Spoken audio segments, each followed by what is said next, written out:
For 7 years, Dayan showed up. He showed up when Rania's father lost his business and needed someone to co-sign a loan. He showed up at 2 in the morning when her younger sister needed hospital fees covered. He showed up with groceries, with patience, with a steady hand whenever her world tilted. He never asked to be thanked. He never kept score. He didn't know the system was keeping score for him. Dayan wasn't rich. He ran a small legal consultancy out of a 3-room office, drafting contracts, resolving disputes, earning enough to live simply and give quietly. Rania had loved that about him once. The steadiness, the unhurried way he handled things. He didn't need to be the loudest person in the room.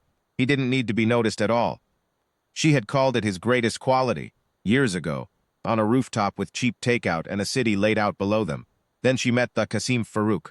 Qasim owned 3 commercial towers in the city's financial district. He wore suits that cost more than Dayan's monthly rent, and he moved through rooms the way men with money move, like the room was already his before he entered it. He offered Rania a life that looked like the cover of a magazine, and Rania, who had grown tired of steady and quiet, who had started to see Dayan's small office as a ceiling rather than a foundation, said yes.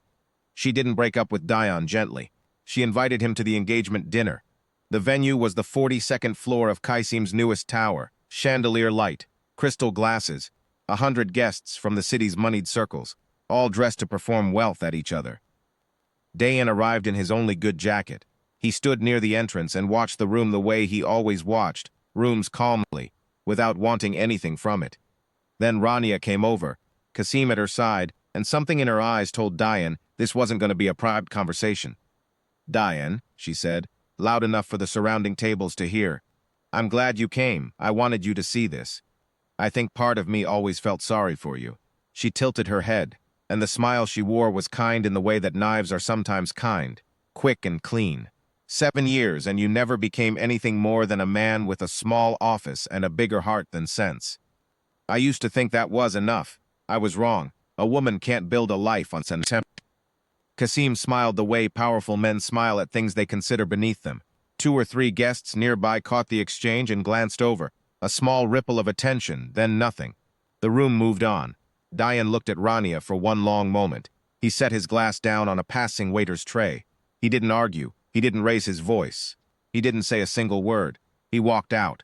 In the elevator alone, something happened. The walls of the lift seemed to shimmer. A trick of the light, he thought. Then the notification appeared, hovering in the air in front of him like text projected onto glass, luminous and absolutely still. System. Devotion ledger. Final audit complete. 7 years, 2 months, 14 days of unreciprocated genuine devotion logged. Total ledger points accumulated. 94,820 LP. Seal status. Broken class unlocked. Sovereign contractor. All outstanding devotion debs are now legally binding under sovereign law. They may be called at any time. Dayan stared. He reached out. His hand passed through the text and the numbers rearranged. A long list of entries scrolling past. Every hospital visit. Every co-signed document. Every 3 in the morning phone call answered without complaint. Every year he had loved quietly and been taken entirely for granted. The system had been running the whole time. He just hadn't been told. The sovereign contractor class grants the right to issue sovereign calls, irrevocable transfers of asset, contract, and loyalty against any entity holding an outstanding devotion debt. The debt is real. The power logic is simple. What was given in full and never returned becomes a claim. The transfer is immediate. No court can overturn a sovereign call.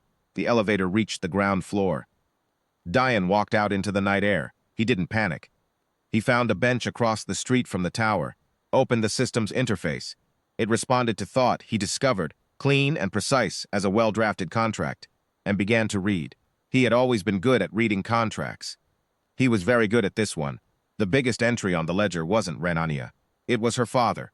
7 years ago, the loan Dayan co-signed had been used to purchase a warehouse district on the city's eastern edge. The father had since sold those warehouses at 40 times the purchase price. The profit had been folded into Qasim Farouk's real estate holding company as seed capital, the same holding company that now owned the 3 towers and a dozen other prime properties across the financial district.